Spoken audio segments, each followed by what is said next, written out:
Hey guys, this is Welcome to Adulting.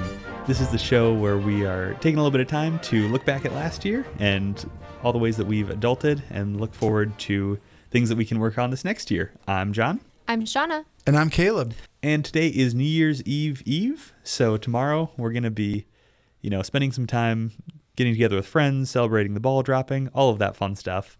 But today we wanted to take a little bit of time to talk about New Year's resolutions. Some people make huge resolutions. Some people hate the idea of New Year's resolutions altogether. I feel like I've kind of been both of those people. So we're going to take a little bit of time talking about that. But first, we want to take a little bit of time to celebrate the ways that we've adulted this last week. So yeah, we want to talk about some adulting wins. I think we will start with Shawna this week. Shawna, how have you adulted? Yeah, so my adulting win is kind of like not that special. But Monday morning is our garbage day, and it's like really early in the morning. And if I forget, then I have to run out really early in the morning to get the garbage out there. Anyway, I got it out on Sunday night early. I adulted and I won. Nice. Congratulations. I don't think that's a small win at all. That is a big win to get very big. To get your stuff out.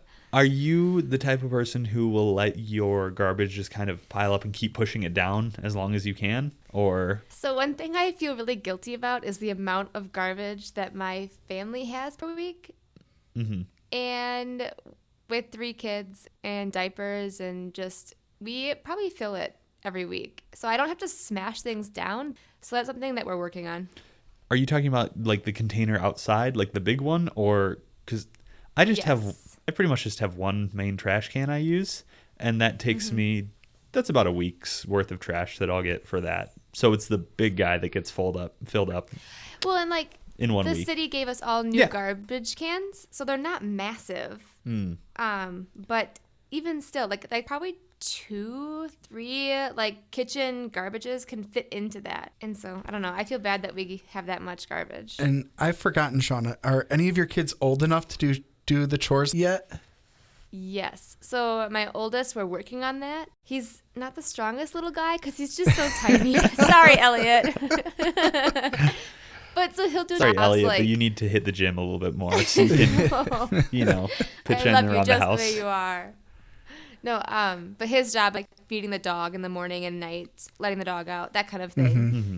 So as he gets older, it'll be the taking out the trash and stuff. But yes, I was always the garbage kid, even as the middle one. My older brother never had to take out the garbage. I had to take out the garbage. It was so weird.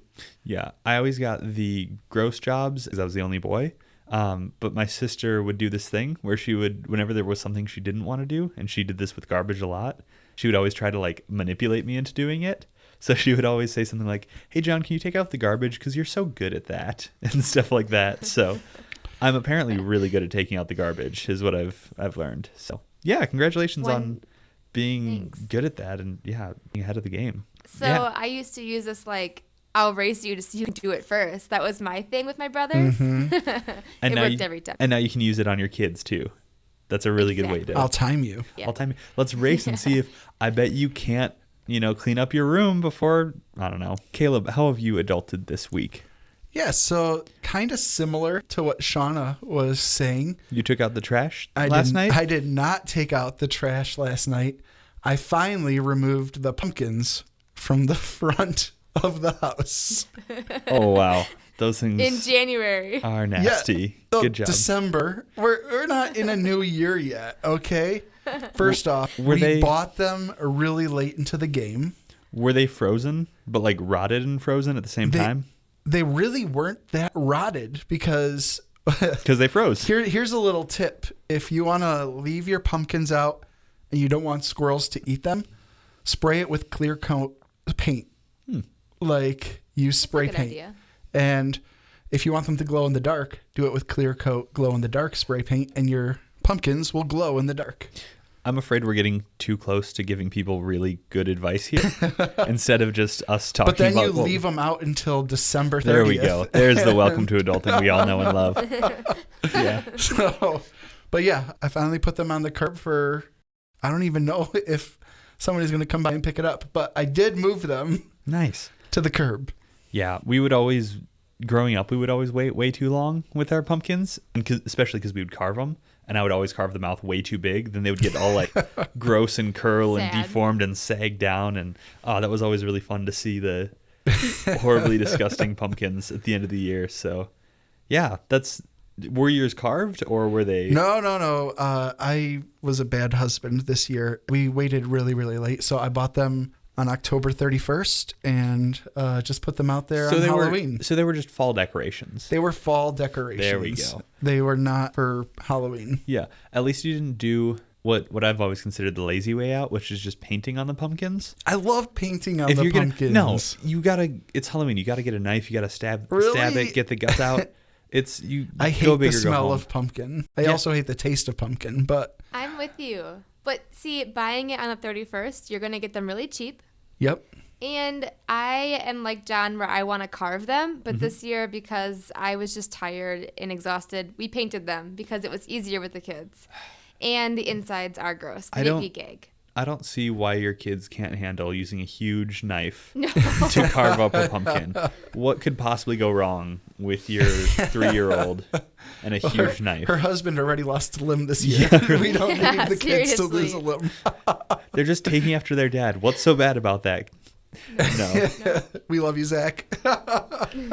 That's awesome. Way to clean up and not let it sit out till 2020. Halloween. Till 2020 or next Halloween or, summer when it's going to rot even more and get grosser. And yeah. So congratulations. Thanks. I am really proud of myself because I did something. I'm trying to think of the best way to intro this and not like oversell it. I clean my apartment pretty regularly, but I won't like deep clean it as regularly, and there's like 1 or 2 things that I always tell myself I'm going to do and then put it off till next week. And one of those things is cleaning the shower curtain. Because the shower curtain gets real nasty, especially in my, indoor, like super in the middle of everything bathroom that isn't super well ventilated. It gets real nasty and real gross. So I finally like hardcore scrubbed it down, like took it all off, scrubbed it down, got that gross like liner that was all covered in some. Do you have a plastic one? Yeah, like a plastic liner. Yeah, so it got all covered in tell nastiness. You can put that in the washing machine. I have done that with bleach. I've been told that, and then I did it. With the plastic one? And then it melted. Yeah. Wow. Ooh, I've learned so much about washing things I this think year. I did it in there, and then I put it in the dryer because my mom said I could put it in the dryer. And I think that's what melted it. Yeah. Yeah. So I just don't do either of those. I had some like, some nice bathroom cleaner stuff that I think has like bleach or something in it. Sprayed that down and like let it sit for a while. Wiped it up. It was like scrubbing bubbles, foaming, something or other. So that's what I did. It's not... I can see through it again. I'm not afraid that I'm going to die if I touch it. So I'm very proud of myself for deep cleaning that shower curtain. That is the definition of an adulting win right there. Wait, what's the other thing that you always put off? Dusting is another big one, especially like the fan and like on top of things. That one's another big one. Yeah, but it just requires me to like... You just take the sock and you put it around the fan and then you just pull it. Yeah, but the fan is really high up. It's a really tall fan. Get a chair. You get like one of those. They extend. Yeah, it's like No, I know exactly what you're talking about. But No I don't product placement here. But I want to. We already gave Scrubbing Bubbles a free ride. We're not giving another cleaning company. They're probably owned by the same people. Oh, 100%. Everything is owned by the same 4 people. So yeah, we're fine. Well, great win, John. But yeah, thank you. So yeah, if you want to share an adulting win, let us know. Go onto Instagram or Facebook. You can send us an email. You can go to welcometoadultingpod.com. Find all the links for all of those things there. Yeah, let us know how you've adulted. And we've got one win that Shawna's going to share from one of our listeners. Yeah, Dana commented on Instagram and shared on our Win Wednesday that after every single dish was used, it was washed, dried, and put away. Not a dish in the sink or on the counter for the entire day. That is impressive because she really has 2 impressive. kids. Wow. Yeah. I have, even before hearing that she had 2 kids, I was extremely impressed. And now hearing that is stepping it up even more. I have 0 kids, and I can tell you that when I get home, the dishes that I used this morning are going to be in the sink. Mm-hmm. I think I'm trying to think if I have dishes in the sink. I think I have a cutting board in the sink, but I don't think I have anything else. It's the cups that I always have. It's cups. Oh, yeah. Cups are big.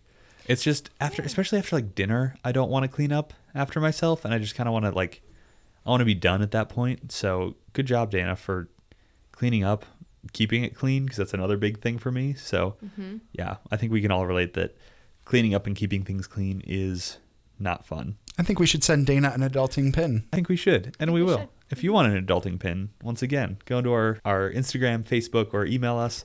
Go to welcometoadultingpod.com. You can find all of our social media there. And yeah, let us know how you've adulted. We'd love to share it with you and maybe send you a pin. We're going to take a quick break really quick. And when we come back, we're going to be talking about our New Year's resolutions, what they are, and how you can hopefully keep them. Hey guys, it's John from Welcome to Adulting.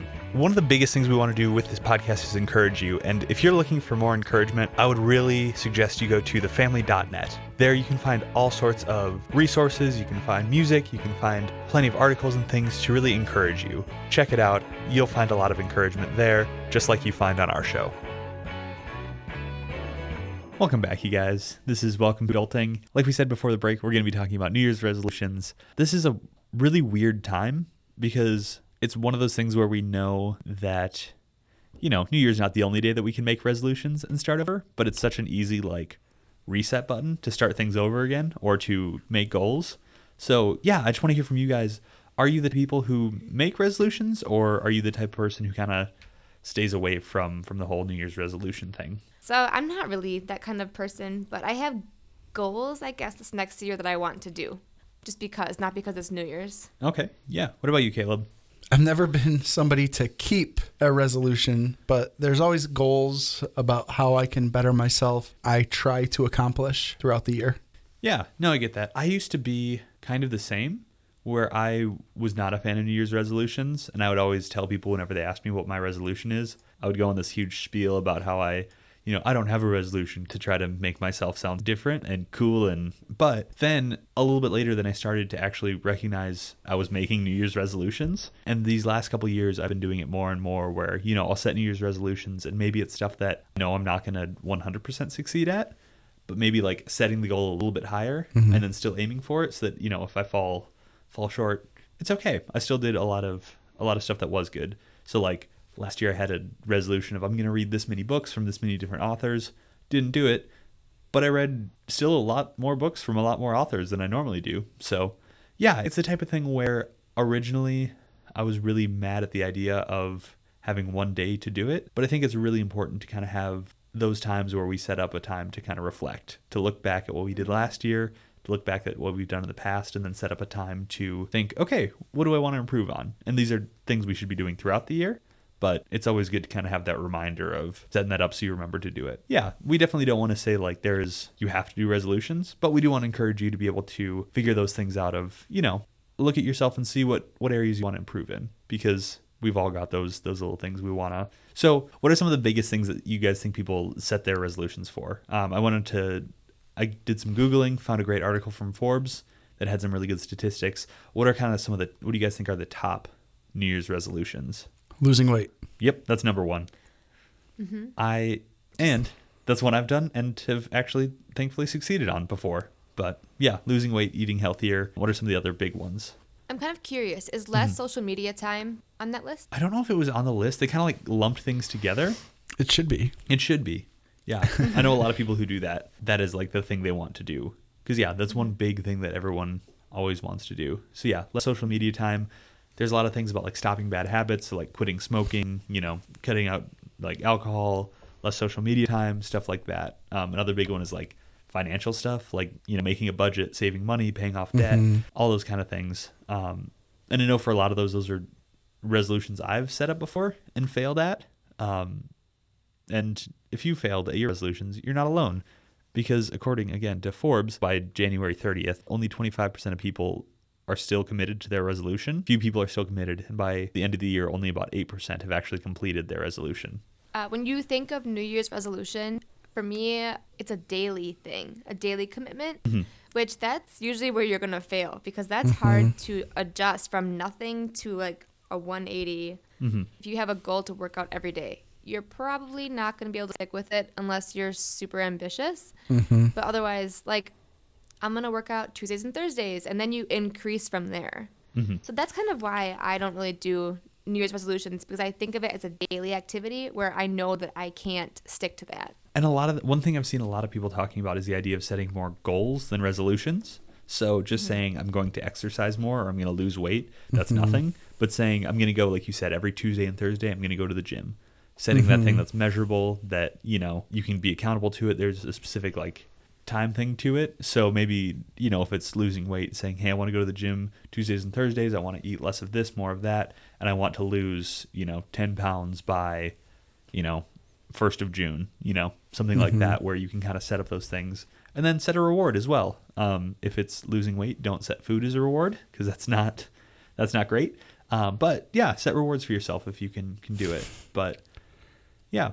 I know you guys have talked about a little bit that you guys have said that you've done resolutions in the past that you failed at. Would you guys mind sharing some of those things and what kind of made you fail? Sure. There's a lot of them. Yeah. I would say the first one, and we talked about this earlier, John and Shawna, is reading the Bible in a year. You know, I even got to the point where I bought one of those Bible in a year Bibles and had it in chronological order, or as accurate as it can be. And I was just reading it, and, you know, I forgot one day, which then led to, oh, well, these are short chapters. I can make it up tomorrow. And then again the next day. And pretty soon, like you said, January 31st comes by and I'm 30 days behind. So what is the appeal of something like reading the Bible through in 1 year? Like, what is the appeal of something like that? Because that's the thing I've never really gotten. I have done where I read the Bible through in 1 year, but I did that for a class in college where I had to do that. But besides that, I never had a desire outside of that. So what is the appeal to that? I think a lot of it is my desire just to read the Bible more. And I grew up in a church where, like, every week the pastor goes, whenever I do a funeral, I open up their Bible first. I ask them to see their Bible, and I'll be able to see if they're highlighting and underlining and how often and da-da-da-da. And I'm just like, sometimes I thought, oh, I just got to do that. I got to do that. And then just reminding myself that salvation has already been paid for and that I just got to get in as much as I can and not beat myself up. Well, and keep in mind, and John touched on this during the break when we talked about reading the Bible, is people are just going to read it then just to do it and highlight, oh, this sounds important. And, you know, it's not real. And not in every case, obviously, but you can't, like, define your relationship with Jesus based on the numbers of highlighted words or highlighted verses in your Bible. Right. And people change. I don't know about you guys. I have like 5 Bibles, so they're not going to be equal. 5 translations or 5 older ones, not 5 different well, Bibles. They're not all from different, you know. Just, do some have other books in them? Or? If you have a different Bible, though, like I have my Bible from high school to what I have now, and I completely highlighted different things now than what I did in high school. Well, and it's sweet, but for some reason people think, okay, she's a Christian, so I'm going to get her a Bible for like a gift, like Christmas. So like, I have Bibles. I don't need any more. But I mean, then I can just give them away. Yeah, so which is fine. Good. That's good. Yeah, but I had Bible, less TV, working out, no sugar, no soda, less coffee. Those have all been failed New Year's resolutions. Yeah. I think especially we talked about this a little bit, for the, like, reading through the Bible in 1 year, or the, you know, cut out sugar, less coffee, stuff like that. I think one of the most important things to do is to take some time and look at the intent behind the resolution. Yes. Before you really go deep into just like making a list of things, look at, okay, I want to read through the Bible. What do I really want to do? I want to spend more time in God's Word. Okay, there's a lot of different ways I can do that. Maybe instead of reading through the whole Bible, I want to do something where I say, every day I'm going to spend 20 minutes in God's Word. And maybe if you miss a day, then it's easier to kind of get back inside of it, or get back into the Word. If it's something like less coffee, okay, you know, this was a super stressful week. I had to drink a couple extra cups every day. Totally fine. What am I going to do next week to kind of keep that going? So really find, and I think that was something you guys were getting at, of finding those life changes you want to make, figure out kind of what the root of that is, and then work on ways to kind of achieve those goals. And kind of to go off of that, recently I was talking with somebody who I respect their input, and he challenged me, instead of putting pressure on myself to read the Bible in a year, you know, I had asked a lot of questions about a specific Bible verse, and he's like, read over that, pray over that verse for a month. and just see what comes from that one verse. Mm-hmm. And it was amazing. And so I've decided to carry that over every month, to pick a verse and just read over that and pray that. And honestly, I'm kind of getting more out of that than me beating myself up for not reading a whole chapter in a day or something like that. And you're memorizing it. Mm-hmm. You're not remembering it for a day and then forgetting it. It's going I to have make a terrible an impact in your memory, heart. but yes, Mm-hmm. I hope one day to memorize one of them. Yeah. Yeah. And I hope that when you're listening to this, and if you're the type of person who has set that resolution of, oh, but I just read through the Bible in 1 year back in 2019. That's or great. like, that's great. We're Yeah. not saying anything against that. But what we're saying is, find the thing that works for you. Mm-hmm. If reading one verse and sticking to it for a month is what works, do that. If, Mm-hmm. setting up every Tuesday, Thursday, I'm going to go to the gym works for you, your resolution, great. Do that. Find those things that work. And when you're doing a resolution, sometimes you have to try a bunch of different things. Well, and maybe you're somebody that doesn't read the Bible. Maybe you want to read something else. Like, you can read through that, and you don't have to read a chapter a day. Like, don't put your pressure to, like you said, John, not to read a certain amount of books, but just say you're going to read more often. Yeah. Those are the goals that don't put the pressure on and are easier to look back and reflect and see how far you've gotten by the end of the year. Mm-hmm. So what do you do when you fail at a resolution? Because that's one of the biggest things, especially with any goal, even, as someone who's been working for the last couple of years to eat better, lose weight, exercise more, there's tons of times where I messed up on that. So what do you guys do when you mess up in those areas? I think you need to adjust your expectations. I've said this before, but we usually set such high standards for ourselves. So when we fail, we just kind of throw in the towel and we're disappointed. So I think that if you do fail or you miss a day or whatever, you just have to reset your standards, tell yourself it's okay. And honestly, I'm going to be like, the truth quit is not trying again. You have to just keep trying. Yeah. Yeah, and going off of that, I don't know if you guys have heard of this author, John Acuff. He wrote this book called Finish, Give Yourself the Gift of Done. I mean, he also wrote the book Start and things like that. But in his book, Finish, he talks about perfection being one of the biggest obstacles for us actually finishing goals that we have in front of us. But I love this quote that he says in the book. He says, "Don't be afraid to be bad at something new." I think so often we are terrified that we just got to stick with what we're good at and everything's going to be okay. Like, be terrible at something, it's okay. And be okay if what you're doing is miserable at first. Because there's a lot of things. The stuff that is good for you, most of the time is going to be miserable. Mm-hmm. That's why you don't do it. That's why people don't go to the gym. Not because they don't want to be healthy. It's because it's not fun. That's why people don't eat well. It's because it's not fun. Or, it's so much easier to eat bad food than to eat good stuff. So all these things, it's not going to be fun at first, but that's okay. And be honest with yourself, but allow yourself to push through that. Yeah, I just have a question for you guys as we're getting close to the end. Do you guys have a goal for 2020 or resolution? What is your goal or resolution? I think one of my biggest goals is I've talked about this several times, but I've been working really hard at a lot of the different health things. So my biggest thing is that I want to continue them. So right now I'm working with a personal trainer. So I want to, once I'm done, I think I'm going to be done in March with that. Once I'm done with that, my goal is going to be to continue, 4 to 5 times a week, be going to the gym. So something like that, of continuing on those habits so that I can keep this kind of stuff up. 2020, the year that John gets ripped. He cooks. He likes long walks with tiny dogs. No, big dogs. Big dogs. He'll be on a website soon, maybe. And he's available. Not the website part, but no. If you want to date with John, go to welcometo.pod.com and go to our Facebook page and you can. Sorry. What about you, Shawna? So this past year, all of my extra energy has gone into school, which I've talked about. And now that I'm done with that, I really want to get just our life organized. So in the basement, we have tubs of old baby clothes, memories, just stuff that we don't need. And you don't need memories. Sorry. Well, I'm so sorry. But my type of, I keep everything.